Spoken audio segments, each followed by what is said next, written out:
Hello दोस्तों, मैं गोविंद शर्मा आपका एक बार फिर से स्वागत करता हूं अपने YouTube चैनल रोशन सा स्टडी पॉइंट में। तो दोस्तों, आई होप आप सभी बहुत अच्छे होंगे, ठीक है, और अपनी सेहत का भरपूर ध्यान रख रहे होंगे। तो आज उसी उपलक्ष्य में मैं आपके लिए समाज शास्त्र क्लास 12th का चैप्टर नंबर 3 का जो पार्ट नंबर 1 है, यानी कि जो हमारा ये वाला चैप्टर रहने वाला है, ये 2 पार्ट में रहेगा, जिसमें मैं आज जो डिस्कस करूंगा वो करूंगा आपसे पार्ट 1, ठीक है। दूसरा पार्ट भी आपको जल्दी ही मिल जाएगा। इससे पहले मैंने आपको चैप्टर नंबर 2 करा दिया है, चैप्टर नंबर 1 करा दिया है, ठीक है ना। चैप्टर नंबर जो 2 है वो 2 पार्ट में कराया हुआ है, तो उसको आप जाइए और देखिए और ज्यादा ज्यादा शेयर कीजिए, ठीक है। जो चैनल पर पहली बार आया है वो चैनल को सब्सक्राइब कीजिए, ज्यादा से ज्यादा वीडियो को शेयर कीजिए, लाइक कीजिए। तो आइए शुरू करते हैं अपना चैप्टर नंबर 3, सामाजिक संस्थाएं, निरंतरता एवं परिवर्तन, ठीक है।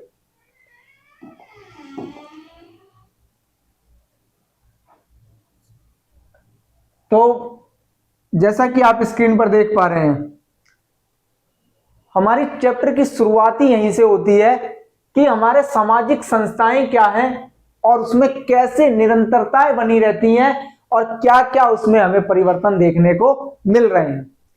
तो मैं अक्सर जो आपको बताता हूं, क्या कहते हैं कि जब भी हम चैप्टर की शुरुआत करते हैं तो उससे पहले मैं आपको एक ब्रीफ इंट्रोडक्शन भी देता हूं कि हम चैप्टर में आखिर पढ़ने क्या वाले हैं। तो वही सेम चीज उसी चैप्टर से रिलेटेड मैं आपको लेकर आ गया हूं कि आखिर इस चैप्टर में हम पढ़ेंगे क्या। तो इस चैप्टर में हम पढ़ेंगे पहले भारतीय समाज की संस्थाएं, कितनी संस्थाएं हैं वो सब देखेंगे, और इसके अलावा इसमें हम जातियों के बारे में देखेंगे, वर्णों के बारे में देखेंगे, जाति की विशेषताएं एवं सिद्धांत क्या हैं।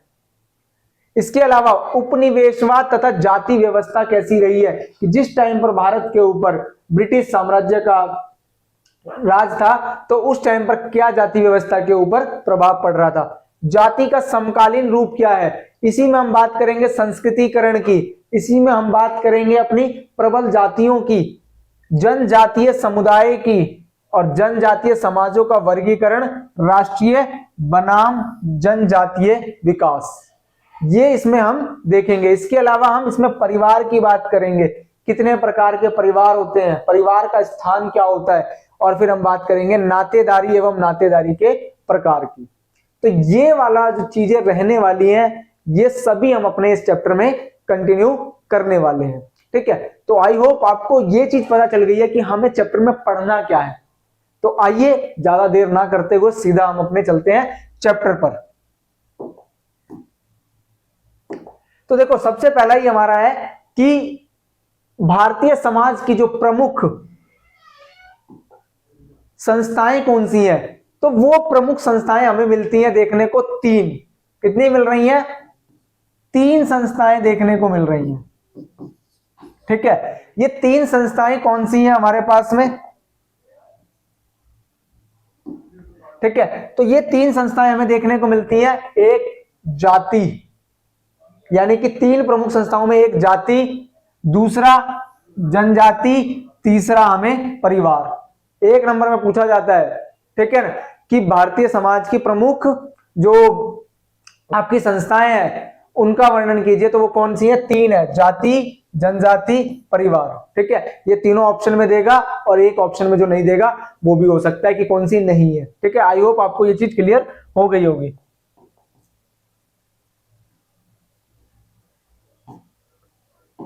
फिर आता है हमारा जाति एवं जाति व्यवस्था। तो देखो, जब भी हम जातियों की बात करते हैं तो उसकी व्यवस्था क्या है उसकी भी बात करते हैं। तो यानी कि जो जाति आज हमें देखने को मिल रही है, ऐसा नहीं है कि ये वर्तमान से चली आ रही, नहीं। तो ये कैसी है? हमारी एक प्राचीन संस्था है, जो कि बताया जाता है कि हजारों वर्षों से भारतीय समाज का एक अभिन्न अंग रही है, ठीक है। हमेशा से हमारे इतिहास, संस्कृति उसका कहीं ना कहीं क्या रही है? हिस्सा रही है। तो जाति कह रहा है कि केवल हमारे प्राचीन का भी नहीं, आज भी तो है हमारे। तो यानी कि ये वर्तमान का भी एक हमारा अंग रह चुकी है, या फिर कह सकते हैं कि आज भी जाति हमारे समय का, हमारी जो वर्तमान समय है उसका अंग है, ठीक है। फिर इसी में हमारा आता है जो टॉपिक पढ़ना है, वो पढ़ना है हमें अतीत में जाति, यानी कि अतीत का मतलब है पास्ट में, प्राचीन काल में जाति का क्या महत्व रहा था, किस तरीके से जाति थी। क्योंकि जिस तरीके से आज हमें जातियां देखने को मिल रही है, शायद वो हमारे अतीत में ऐसी जातियां नहीं थी। तो देखो जाति की जब हम उत्पत्ति की बात करते हैं तो आपका क्या है, इंग्लिश वर्ड है कास्ट, ठीक है, मैक्सिमम ये होता है, ठीक है ना। आजकल हम आम भाषा में भी नॉर्मल क्या होता है कि आम लोग भी कास्ट की ही वर्ड को यूज करते हैं। तो जो अंग्रेजी का शब्द है कास्ट, इसकी उत्पत्ति किससे हुई है, तो पुर्तगाली शब्द से हुई है। कौन सा पुर्तगाली शब्द, कास्टा। तो पुर्तगाली शब्द जो कास्टा है उससे हुई है, और कास्टा का मतलब ही क्या होता है, इसका मतलब होता है विशुद्ध नस्ल, ठीक है। तो आपसे यह भी पूछा जाएगा कि कास्टा का शाब्दिक अर्थ क्या होता है, कास्टा का शाब्दिक अर्थ होता है विशुद्ध नस्ल। इसकी वजह से हम क्या करते हैं, अपना कास्ट शब्द निकल कर आया है, यानी कि कास्ट शब्द है इंग्लिश भाषा का, लेकिन वो पुर्तगाली शब्द कास्टा से निकल कर आया है, ठीक है। अंग्रेजी शब्द कास्ट अर्थ क्या करता है, एक विस्तृत संस्थागत व्यवस्थाओं से है, जिसे भारतीय भाषाओं में प्राचीन संस्कृत भाषा से प्रारंभ करते हुए हम क्या करते हैं, दो चीजों में डिवाइड करते हैं, एक जिसको हम क्या बोलते हैं वर्ण, और एक हम बोलते हैं उसको जाति।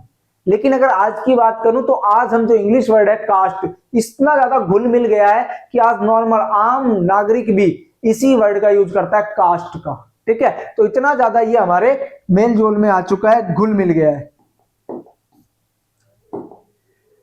तो अब इसी चीज में हम बात करते हैं कि वर्ण शब्द, ठीक है ना, दो ही बात करें, वर्ण और जाति, क्योंकि हमारे जो संस्कृत से निकलते हुए आए थे तो उसमें यही चीज था कि वर्ण और जाति, ठीक है। तो वर्ण जो शब्द है उसका मतलब क्या होता है, रंग। वर्ण शब्द का होता है मतलब रंग, और वर्ण कितने रहे हैं भारतीय समाज में, तो 4 वर्ण रहे हैं हमारे। कौन कौन से, ब्राह्मण, क्षत्रिय, वैश्य और शूद्र, ठीक है। इन चारों को ही वर्ण व्यवस्था कहा जाता है। जैसे सबसे जो उच्च स्थान पर रखा जाता था वो ब्राह्मण, उसके नीचे क्षत्रिय, उससे नीचे वैश्य जो क्या होते थे, पेट पालने का काम करते थे, ठीक है ना, यानी कि व्यापारी वर्ग होते थे, ठीक है, किसान होते थे वो चीज। और शूद्र जो होते थे क्या होता था, सेवा करने का काम होता था, इसमें हम कारीगर, मजदूर, नौकर, इन सबको इसमें रखा जाता था, ठीक है। अब इस तरीके से ये 4 वर्ण देखने को मिले, और इसी विभाजन के अंतर्गत, ठीक है ना, जो एक महत्वपूर्ण भाग था जिसको शामिल नहीं किया गया, ठीक है, वो कौन होते थे, वो होते थे अस्पृश्य, अस्पृश्य लोग, ठीक है, जिसको कह सकते हो आप, ठीक है ना, उस समय पर हम कह सकते हैं दलित लोगों को भी इसमें शामिल नहीं किया जाता था। तो यानी कि हम इसको किस में रखते हैं, तो इनको हम रखते हैं पंचम श्रेणी में, या फिर हम कह सकते हैं पंचम वर्ग में, ठीक है। तो पंचम वर्ग जो था उसमें इन चीजों को शामिल करा जाता था। जैसे कौन कौन होता था, जो वर्ण विभाजन में शामिल नहीं था, जाति बहिष्कृत लोग, ठीक है ना, विदेशी दासों जो युद्ध में पराजित हो गए थे उन लोगों को, इसके अलावा अन्य लोगों से मिलकर जो चीजें बनी होती थी, जैसे इन्हें हम क्या रखते थे, पंचम या फिर 5वीं श्रेणी में इनको रखा जाता था, ठीक है। जाति क्या है, ये तो हुआ वर्ण। अब आता है जाति। जाति एक व्यापक शब्द है, इसको हम एक, जैसे इसमें वर्ण 4 ही थे लेकिन इसमें कोई इसकी संख्या नहीं थी, हजारों की संख्या में जातियां उपलब्ध है, ठीक है। तो उसी के लिए कह रहा है कि किसी भी चीज, ठीक है, और बाकी अगर मैं ये उसमें हो गया आपका, यानी कि वर्ण व्यवस्था के अलावा जाति का, तो जाति की संख्या असंख्य थी। लेकिन अगर मैं नॉर्मल भी बात करूं तो उसमें क्या होता है, जाति जो होता है इंग्लिश वर्ड होता है आपका स्पीसीज, स्पीसीज, यानी कि हम जब किसी भी जीव जंतु इन सब की अगर हम गणना करते हैं तब भी हम बोल देते हैं ये इसकी जाति क्या है, स्पीसीज कितने टाइप की है, तो इन सब का भी यूज किया जाता है, तो वो भी जाति होती है। जैसे कह सकते हैं किसी भी चीज, प्रकार, वंश, स्पीसीज का संबंध क्या होता है, इस्तेमाल जो किया जाता है, जैसे क्या कह सकते हो आप, वस्तुओं से लेकर पेड़ पौधे, जीव जंतु, मनुष्य भी इसमें शामिल हो जाते हैं, ठीक है ना, इन सबको, यानी कि जाति क्या है, हमारा एक व्यापक शब्द है, ठीक है। इसके अलावा जो भारतीय भाषाओं में जाति शब्द का प्रयोग क्या होता है, जाति संस्था के संदर्भ में ही किया जाता है। जैसे क्या होता है, भारतीय भाषा बोलने वाले लोग अंग्रेजी शब्द कास्ट का प्रयोग अब आम भाषा में करने लग गए हैं, ठीक है। तो इस तरीके से क्या है आपका, ये भारतीय समाज की सामाजिक संरचना रह चुकी है, ठीक है, जिसमें हम क्या करते थे, पंचम वर्ग यानी कि पंचम श्रेणी में भी रखा जाता था दासों इन सबको। फिर आता है हमारा वर्ण और जाति। जो इतिहासकार रहे हैं या फिर कह सकते हो कि जितने भी हमारे, ठीक है, विद्वान लोग रहे हैं, उनके बीच में कई बार क्या होता है कि अटकलें पैदा हो जाती है कि हम किसको वर्ण रखा जाए, क्या हमारी जाति व्यवस्था रहे, ठीक है, इनमें क्या समानताएं देखने को मिलेंगी, क्या नहीं मिलेंगी, आखिर किसको हम कहां तक वर्णों को रखा है। तो क्या करा गया इसके लिए, तो वर्णों को तो रखा गया एक राष्ट्रीय या फिर कह सकते हो एक जन समुदाय, ठीक है, या फिर कह सकते हो पूरे अखिल भारतीय सामूहिकरण का वर्गीकरण करने के लिए। और जो जाति थी उसको हमने क्या कर दिया, सिर्फ और सिर्फ पूरे भारत में ना रखकर हमने इसको क्षेत्रीय आधार पर रखा, ठीक है, जाति को क्या कर दिया, क्षेत्रीय स्थानीय उपवर्गीकरण में इसको शामिल कर दिया गया, वर्ण को पूरे भारत के लिए शामिल कर दिया गया, यानी कि सामूहिक वर्गीकरण के रूप में, ठीक है, और जाति को हमने क्षेत्रीय आधार पर कर दिया गया। तो इसी तरीके से क्या हुआ कि जो वर्ण है वो तो सेम ही रहे, लेकिन जातियां क्या होती है, क्षेत्र के अनुसार बदलती रहती हैं, ठीक है। तो वही चीज आपको दे रखा है कि दूसरे क्षेत्र पर क्या होती है, वो जातियां बदलते रहते हैं। इसी वजह से आपका इसी में आता है, सामान्य माना जाता है कि 4 वर्णों का बर्गर जो वर्गीकरण है, जो हम 4 वर्णों की बात करते हैं, वो बताया जाता है कि 3000 साल पहले इसकी शुरुआत हो चुकी है वर्णों की।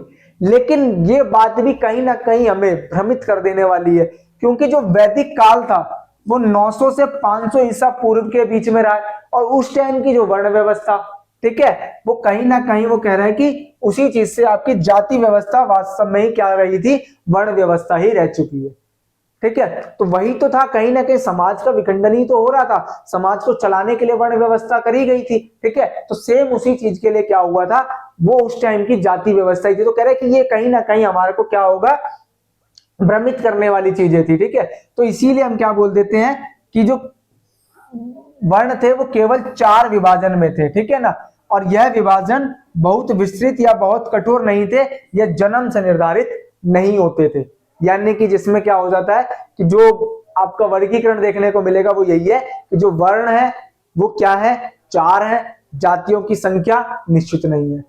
वर्ण जन्म आधारित ना होकर, ठीक है, कर्म आधारित थे, जबकि जातियां जन्म आधारित हैं। वर्ण आपके लचीले हैं, लेकिन जो जाति व्यवस्था है वो अलचीली है, यानी कि उसमें कठोरता से पालन किया जाता है। फिर आता है हमारा जाति की विशेषताएं, कि आखिर जाति की विशेषताएं क्या है। तो जाति की विशेषताएं हैं सबसे पहली जन्म आधारित।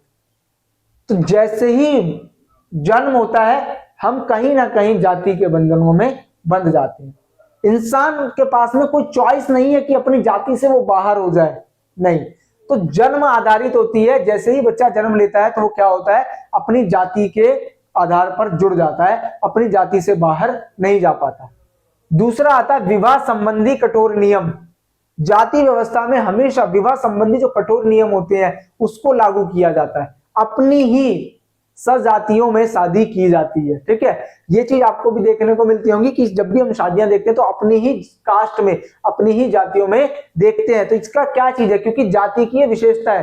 तीसरा, खान पान के नियम तक जाति निर्धारित करती है कि किसके साथ खाना है, किसके साथ नहीं खाना है, क्या खाना है, क्या नहीं खाना है, किसके बीच में खान पान का बंटवारा किया जाना, ये सभी कहीं ना कहीं नियम कानून जाति व्यवस्था के अंतर्गत आते हैं। चौथा है उप विभाजन, यानी कि जातियों में भी जातियां होती हैं, जिसको हम बोलते हैं उपजातियां। एक जाति के लोग हैं, एक कास्ट के लोग हैं, लेकिन उसमें भी आपको अलग अलग कास्ट देखने को मिल जाएंगी, ठीक है। तो इसको ही बोलते हैं हम उप विभाजन। पांचवा है व्यवसाय से जुड़ाव, यानी कि व्यवसाय से जुड़ना, कि जाति क्या करती है, हमारे काम को भी निर्धारित करती है, हमारे व्यवसाय को भी निर्धारित करती है कि हमें कौन सा काम करना है, कौन सा नहीं करना है। कि ये भी मानता है कि इस जाति के लोग सिर्फ यही कार्य करेंगे, दूसरा कार्य नहीं कर पाएंगे। इस तरीके से व्यवसाय के भी नियम निर्धारित कर दिए जाते थे, ठीक है। और वंशानुगत हस्तांतरण, यानी कि जो भी कार्य एक जाति के लोग द्वारा किया जाता था उसी को फिर आगे क्या कर दिया जाता था, हस्तांतरण कर दिया जाता था, यानी कि पीढ़ी दर पीढ़ी उसी कार्य को कर दिया जाता था, उसी कार्य को किया जाता था। यही होता था हमारे जाति की विशेषताएं। आई होप आपको चीजें समझ में आ रही होंगी। फिर आता है हमारे सैद्धांतिक दृष्टिकोण, जाति की विशेषताएं हैं ये। और दूसरा हमें मिलता है धार्मिक एवं कर्मकांडीय दृष्टिकोण, यानी कि 2 दृष्टिकोण और देखने को मिलते हैं, जिसमें हम बात करते हैं सैद्धांतिक दृष्टिकोण में हमें 2 दृष्टिकोण देखने को मिलते हैं। पहला भिन्नता और अलगाव, दूसरा संपूर्णता और अधिक्रम। यानी कि इसमें होता क्या था, इसमें मैक्सिमम ये चीज होती है कि हर जाति से कहीं ना कहीं हम ये आशा रखते हैं कि जो दूसरी जाति से वो हमेशा क्या रहेगी, भिन्न रहेगी, अलग रहेगी, यानी कि उसके जैसा बिल्कुल भी नहीं दिखने की कोशिश करेगी। और दूसरा जो इसमें हमें देखने को मिलता है कि कहीं ना कहीं एक जाति को दूसरी जाति से क्या रखा जाता है, अलग रखा जाता है, यानी कि पृथक रखा जाता है। ठीक है, एक दूसरे से उसको हम क्या करते हैं, कठोरता से पृथक रखने की बात करते हैं, घुल मिल ना पाए, इस तरीके से देखने को मिलता है। फिर आता है धार्मिक और कर्मकांडीय दृष्टिकोण में, तो हमें देखने को मिलता है शुद्धता और अशुद्धता का कॉन्सेप्ट, यानी कि किसको शुद्ध माना जाए, किसको अशुद्ध माना जाए, ये सब कहीं ना कहीं कर्मकांडीय दृष्टिकोण में देखते हैं। तो अब क्या होता है, जो जातियां समाज के अंतर्गत अपना उच्च स्थान रखती हैं उसको क्या माना जाता है, शुद्ध, और जो निम्न स्थान रख रही हैं उनको हम क्या रखते हैं, अशुद्धता की श्रेणी में रखते हैं। ठीक है, तो इस तरीके से क्या होता था, ये धार्मिक और कर्मकांडीय दृष्टिकोण है जाति का। ठीक है, इसी तरीके से क्या बात होती है कि जो सामाजिक स्तर होता है उसमें क्या होता है कि जो भौतिक, यानी कि इसकी हम बात करते हैं शक्ति की, तो जिन भी लोगों के पास में शक्ति होती है वही क्या होते हैं, कहीं ना कहीं जाति व्यवस्था में एक अपना अहम स्थान रखते हैं। ठीक है, तो वही चीज आपको दे रखा है कि उनकी स्थिति हमेशा क्या होती है, उच्च होती है। जिनके पास शक्ति नहीं होती उनकी स्थिति हमेशा कैसी होती है, निम्न होती है। यानी कि शक्ति यानी कि पावर दो ही चीजों से हो रही है, या तो आर्थिक रूप से या फिर सैन्य शक्ति रूप। ठीक है, तो दो ही चीजों से डिफाइन कर रहे थे। और इतिहासकारों का मानना है कि जो लोग युद्धों में पराजित हुए थे उन्हें अक्सर क्या होता था, निम्न जाति की स्थिति में रखा जाता था। इसीलिए प्रत्येक जाति के व्यवस्था में अपना स्थान तय होता था और वह स्थान किसी भी अन्य जाति को नहीं दिया जा सकता था। यानी कि जो एक स्थान एक व्यवस्था के द्वारा उसको प्राप्त हो जाता था, उस व्यवस्था से वो बाहर नहीं जा सकता था। फिर आता है हमारा नेक्स्ट टॉपिक, उपनिवेशवाद और जाति। यानी कि उपनिवेशवाद की बात जब आती है तो यानी कि वो वाला काल जिसमें भारतीय जो समाज था उसके ऊपर क्या था, ब्रिटेन का राज था। यानी कि ब्रिटेन ने जब भारत को अपना उपनिवेश बना रखा था, उस समय जाति किस प्रकार से कार्य कर रही थी या फिर किस प्रकार से उस टाइम पर इसको महत्व दिया जा रहा था। तो देखो वही चीज है, औपनिवेशिक काल के दौर में सभी प्रमुख सामाजिक संस्थाओं में और विशेष रूप से जाति व्यवस्था में प्रमुख परिवर्तन देखने को मिले। जैसे कुछ विद्वान का तो मानना है कि आज हम जाति के रूप में जिन्हें जानते हैं वो प्राचीन भारतीय परंपरा की अपेक्षा उपनिवेशवाद का उस पर ज्यादा प्रभाव देखने को मिला है हमें। ठीक है, तो वही चीज कह रहा है कि ये उपनिवेशवाद की ही ज्यादा से ज्यादा जाति व्यवस्था देन है, ऐसा माना जाता है। ठीक है, तो जाति के विषय में जो सूचना इकट्ठा करने का काम था वो कहीं ना कहीं क्या हुआ, सरकारी जो प्रयत्न था वो उसके तहत किया गया। तो वो कैसे पता लगाया गया, जनगणना के माध्यम से पता लगाया गया। तो जनगणना कराई गई, ठीक है, जिसमें जो बताया जाता है सर्वप्रथम तो वो 1860 के दशक से स्टार्ट करी गई। ठीक है, लेकिन नियमित तौर से क्या हुआ, वो 1881 से, यानी कि 1881 से हमने फिर क्या करा, हर 10 वर्ष बाद क्या करने लगे, हम जनगणना स्टार्ट कर दी। ठीक है, और फिर प्रत्येक 10 वर्ष बाद क्या होने लगी, जनगणना होने लगी। उसी सिलसिले में 1901 में हर्बर्ट रिजले थे, ठीक है, उनके निर्देश में क्या हुआ, जनगणना कराई गई। अब उस जनगणना से बहुत ही महत्वपूर्ण हमें चीजें पता लगी। जैसे क्या हुआ कि जाति के सामाजिक अधिक्रम के बारे में हमें जानकारी इकट्ठा करने का एक तो मौका मिल गया। ठीक है, और इसके अलावा किस क्षेत्र में किस जाति के लोग रहते हैं और किस क्षेत्र में अन्य जाति के लोग रहते हैं, ठीक है ना, उनके बारे में पता चल गया। उसके अलावा इनकी सामाजिक स्थिति पता चल गई कि सामाजिक दृष्टि से किसका स्थान ऊंचा है, किसका स्थान नीचा है, वो पता चल गया। जनगणना से ये सब चीजें पता चली, तब जाकर हमें समझ में आया कि हमारे पास में जातियों को कितना ज्यादा सुधारने की जरूरत है।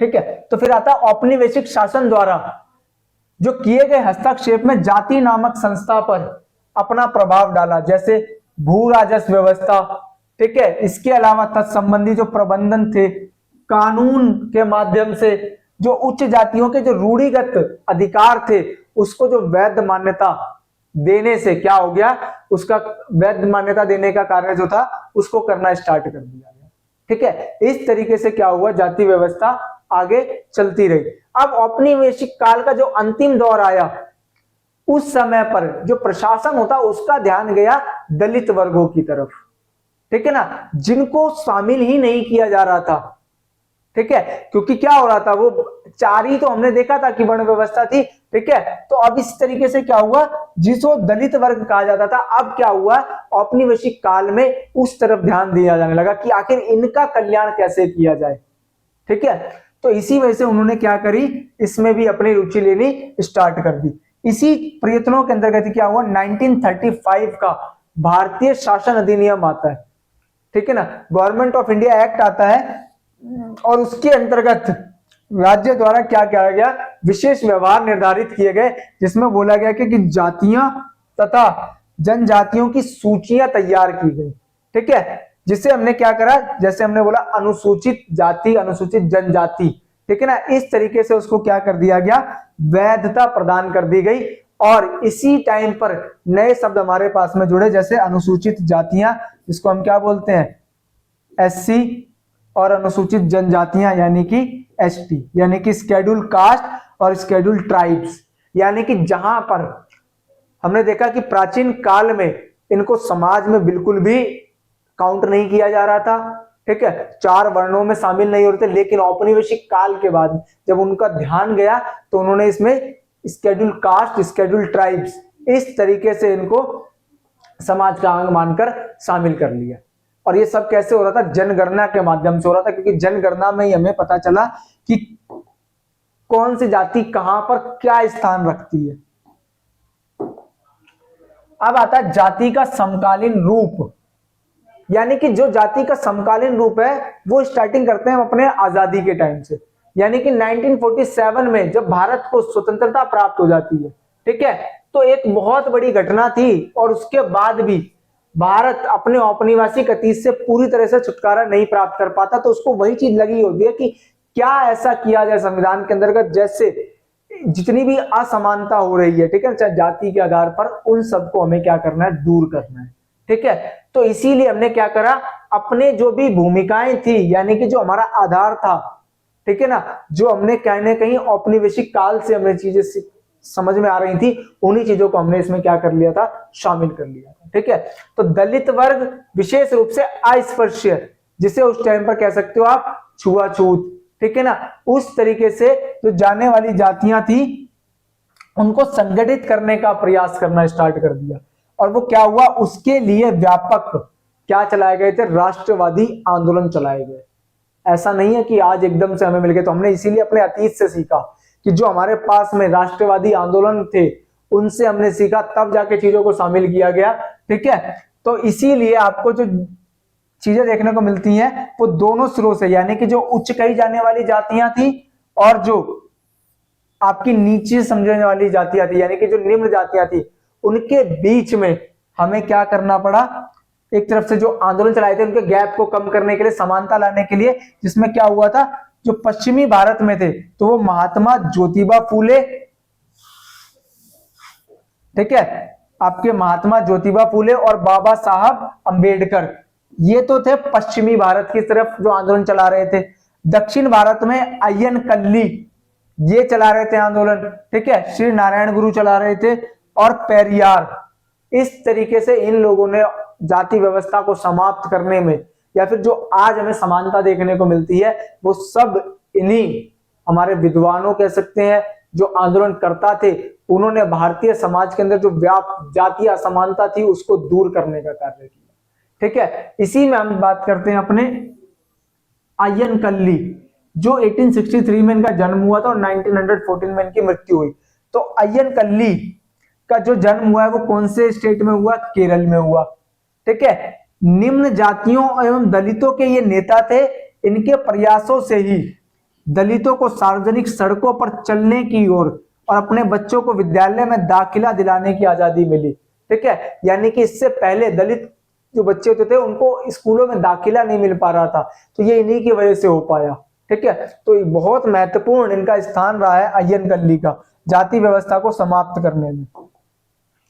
इसी में फिर हम बात करते हैं अपने ज्योतिबा राव गोविंद राव फूले। ठीक है, इन्होंने भी जाति व्यवस्था के अन्याय की भर्त्सना की, भर्त्सना का मतलब है उनका विरोध किया और छुआछूत के नियमों की घोर निंदा करी। और 1873 में इन्होंने अपनी एक बुक लिखी थी जिसका नाम था सत्य शोधक समाज। ठीक है, और इसी तरीके से सत्य शोधक समाज की इन्होंने स्थापना भी करी थी, बुक का भी नाम है, और एक स्थापना भी करी जो निम्न जाति के लोगों के मानवाधिकारों और सामाजिक न्याय की प्राप्ति के लिए समर्पित था, यानी कि जो सत्य शोधक समाज की स्थापना करती है 1873। ठीक है, बाकी इनकी बुक का भी नाम है सत्य शोधक समाज।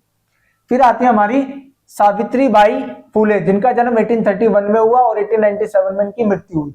सावित्री बाई फूले ने क्या करा, देश में जो बालिकाओं के लिए जो बने पहले विद्यालय की ये प्रधान अध्यापिका थी, यानी कि सबसे पहले टीचर रह चुकी थी। और इन्होंने जो पुणे में स्थापित विद्यालय स्थापित किया था उसी में ये टीचर भी रही थी। ठीक है ना, अपना इन्होंने पूरा जीवन शूद्रों और अति शूद्रों को शिक्षा अर्पण करने में लगा दिया, यानी कि जो शूद्र थे और जो उनसे भी शूद्र थे यानी कि निम्न थे, उनमें अपना जीवन पूरा का पूरा उन्होंने शिक्षा व्यवस्था में झोंक दिया।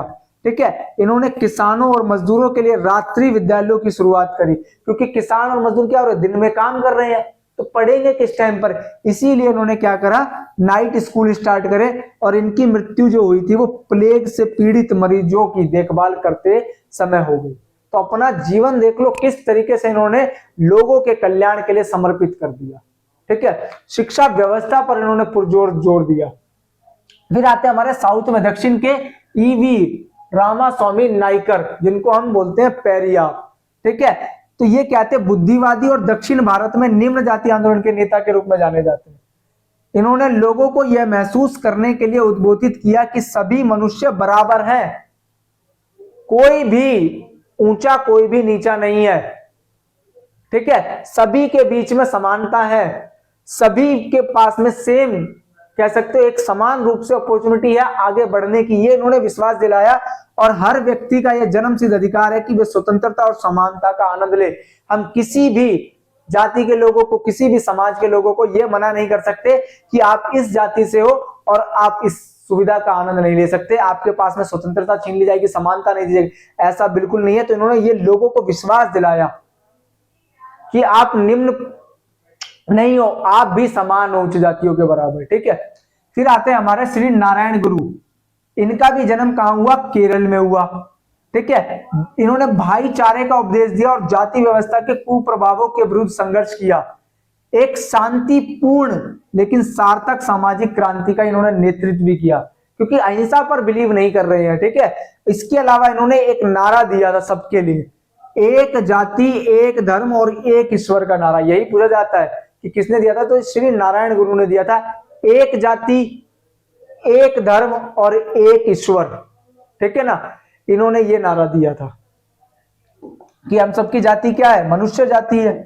ठीक है, तो इसीलिए तो ये थोड़ी कि हम अलग अलग धर्म बांट दे, अलग अलग मनुष्य के लिए अलग अलग फिर उसमें ईश्वर हो जाए, ऐसा नहीं। ठीक है ना, सभी के लिए समानता की बात करी इन्होंने। ठीक है, फिर आता हमारा नेक्स्ट टॉपिक, जाति का समकालीन रूप।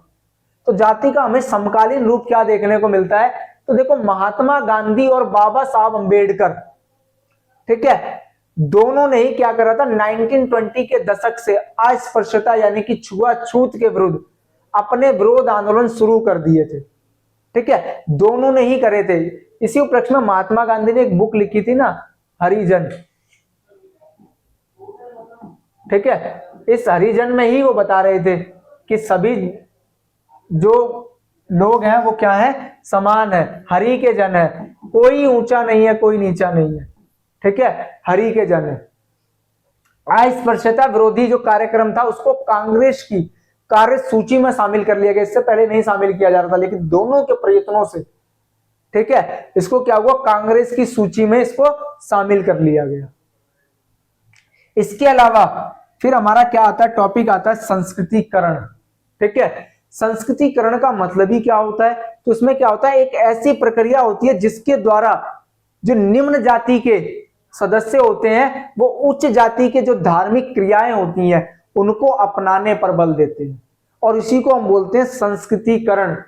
ठीक है, जिसमें क्या होता है, निम्न जाति के जो लोग होते हैं, सदस्य होते हैं, वो उच्च जाति के जितने भी क्रियाकलाप होते हैं उसको अपनाने पर बल देते हैं। ठीक है ना, सामाजिक स्थिति को ऊंचा करने का प्रयत्न करते हैं, उसी को हम क्या बोलते हैं, संस्कृतिकरण कहते हैं।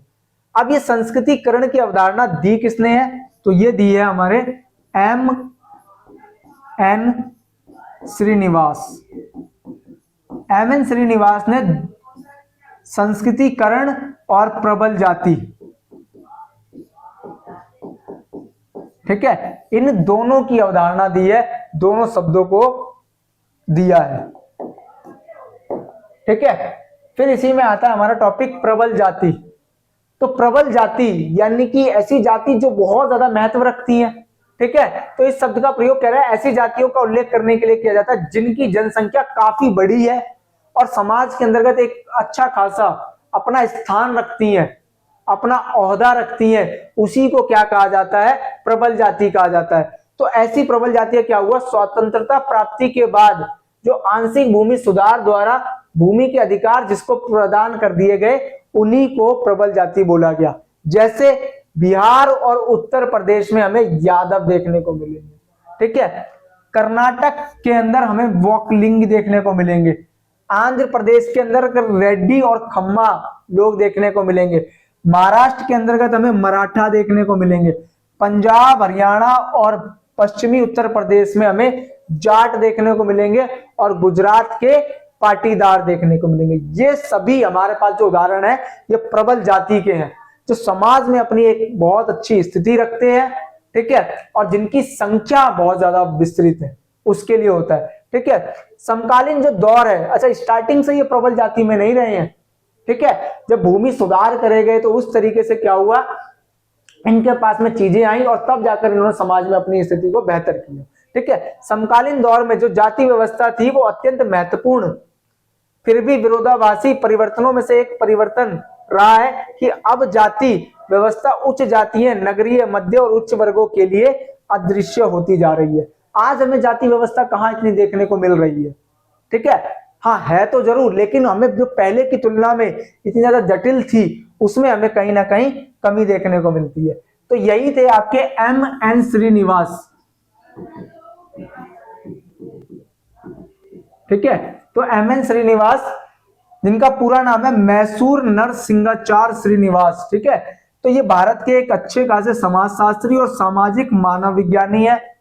जाति व्यवस्था पर किए गए कार्य तथा संस्कृतिकरण एवं प्रबल जाति जो मैंने आपको पहले ही बता दिया। ठीक है ना, शब्दों के लिए ये जाने जाते हैं। इनकी किताब ध्यान रखनी है, द रिमेम्बर्ड विलेज। ठीक है, तो इनकी किताब का नाम है द रिमेम्बर्ड विलेज।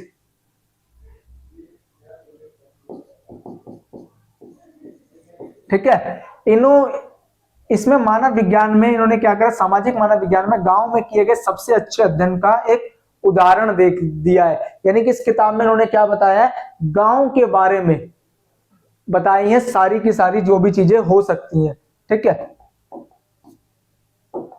फिर आता है हमारा जाति विविधता को कम करने के उपाय। जाति विविधता को कैसे कम किया जा सकता है। ठीक है, नंबर 1, निजी उद्योग लगा दो भाई। ठीक है, देखो प्राइवेटाइजेशन होगा वहां पर हमें जाति की कोई जरूरत ही नहीं पड़ रही। किसी भी प्राइवेट कंपनी में चले जाओ, कहीं पर भी प्राइवेट जहां पर उद्योग चल रहे हैं वहां पर आपको जाति के आधार पर बहिष्कृत नहीं किया जा सकता। वहां पर क्या होता है, अब योग्यता के अनुरूप योग्यता के बल पर आपको क्या मिलता है, उसमें नौकरी मिलती है। ठीक है, जहां पर हमें पहले देखने को क्या मिलता था कि जाति आधारित, जाति के नाम पर नौकरियां बांट दी जाती थी। ठीक है, जाति के आधार पर शिक्षा दे दी जाती थी। लेकिन देखो ना, गवर्नमेंट सेक्टर के अंदर तो अभी फिलहाल हम बात करेंगे आरक्षण की। ठीक है, तो निजी उद्योग अगर स्थापित कर दिए जाएंगे, वहां पर है ही नहीं जाति व्यवस्था, उन्हें सिर्फ और सिर्फ अपने काम से मतलब है, तो आपकी योग्यता के आधार पर काम मिलेगा। दूसरा, आज जो हमें देखने को मिल रहा है अंतरजातीय विवाह, यानी कि जहां पर पहले एक ही जाति के अंदर होता था, आज कहीं। तो दोस्तों वीडियो बीच में रुक गई थी। ठीक है, तो इसीलिए मैं आपको सेकंड पॉइंट दोबारा से समझा देता हूं। ठीक है, और यहीं से हम दोबारा स्टार्ट कर देते हैं। तो अंतर जातीय जो विवाह है, यानी कि इसके कारण भी हमें जाति विविधता को कम करने में सहायता मिलती है। इसमें क्या होता है कि जहां पर पहले हमें देखने को मिलता था कि एक ही जाति के लोग एक ही जाति में कर रहे थे, लेकिन अब इसमें क्या होता है कि दूसरी जाति में भी जो शादियां हो रही हैं, ठीक है, उसकी वजह से भी हमें जाति विविधता को कम करने में सहायता मिलती है। तीसरा है खान पान की बदलती तस्वीर, कि जहां पर पहले जाति व्यवस्था के अंतर्गत अब खान पान के नियम निर्धारित कर दिए जाते थे, लेकिन आज कोई भी व्यक्ति किसी भी खाने को आप देख रहे हो खा रहे हैं, ठीक है ना, तो उसके कारण भी जो जाति व्यवस्था की जो चीजें थी उसमें हमें कमी देखने को मिल रही है। चौथा, रोजगार के नए माध्यम, कि जहां पर पहले हमें व्यवसाय के नियम निर्धारित करते थे कि एक जाति के लोग सिर्फ यही कार्य करेंगे, लेकिन अब रोजगार के नए नए माध्यम निकल कर आ रहे हैं, इसकी वजह से अब इसमें हमें परिवर्तन देखने को मिल रहा है, ठीक है। फिर हमें मिलता है नगरीकरण, शहरीकरण, इसकी वजह से भी हमें कहीं ना कहीं जाति व्यवस्था में कमी देखने को मिल रही है। जाति व्यवस्था में कमी का मतलब है यहाँ पर जो पहले बहुत ज्यादा हमें विभिन्नता देखने को मिल रही थी, एक विभेदीकरण देखने को मिल रहा था, वो अब कम हो गया, क्योंकि गांव की तुलना में शहरों में कम है जाति विभेदीकरण, ठीक है। इसकी वजह से भी क्या होता जा रहा है, लोग गांव से शहरों की तरफ शिफ्ट हो रहे हैं और यहां पर जाति भेदभाव है नहीं, ठीक है। आधुनिक शिक्षा, जहां पर पहले शिक्षा सिर्फ और सिर्फ कुछ खास लोगों को ही दी जा रही थी, ठीक है ना, उच्च जाति के लोगों तक ही सीमित थी, निम्न जातियों को उसमें कोई स्थान नहीं था, लेकिन आज इसमें परिवर्तन देखने को मिल रहा है आधुनिक शिक्षा के माध्यम से, ठीक है।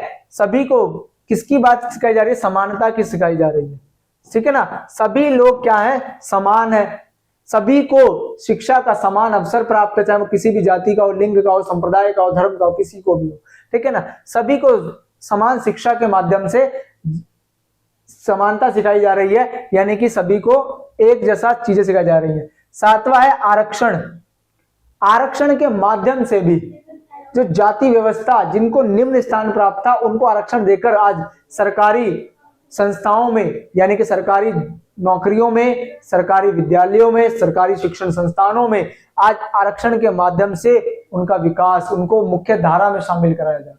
तो जिसके कारण हमें जाति जो विविधता है उसके अंतर्गत जो अंतर था उसमें हमें कमी देखने को मिलती है, ठीक है। जैसे आप समझ सकते हो पहले क्या हो रहा था, ब्राह्मण, क्षत्रिय, वैश्य, शूद्र, इन सबके कार्य निर्धारित कर दिए जाते थे, ये अपनी जाति से बिल्कुल ही बाहर नहीं जा पाते, यानी कि चाहे खान पान तक निर्धारित था, व्यापार निर्धारित था, अपने जाति के अलावा दूसरा वो कोई कार्य नहीं कर सकते। लेकिन आज हमें इसमें परिवर्तन देखने को मिलता है, आप चाहे किसी भी जाति से हो, ठीक है, लेकिन आप कोई भी कार्य कर सकते हैं और सभी को समान रूप से शिक्षा दे दी गई है, ठीक है। चाहे वो शूद्र हो, चाहे वो वैश्य हो, चाहे क्षत्रिय हो, चाहे ब्राह्मण हो, ठीक है, चाहे दलित हो, अस्पृश्य हो, सभी को शिक्षा ये सब प्रदान कर दी गई, कोई भी रोजगार कर सकते हो, ठीक है। तो इस तरीके से ये हमारा जो पार्ट 1 है वो कंप्लीट होता है, ठीक है। इसके आगे की चीजें मैं आपको कराऊंगा पार्ट नंबर 2 में, ठीक है। तो आज के लिए इतना ही। वीडियो को ज्यादा से ज्यादा लाइक कीजिए, शेयर कीजिए और चैनल को सब्सक्राइब करना ना भूलिए, ठीक है। तो मिलता हूं मैं आपसे नेक्स्ट वीडियो में पार्ट 2 के साथ। आज के लिए धन्यवाद।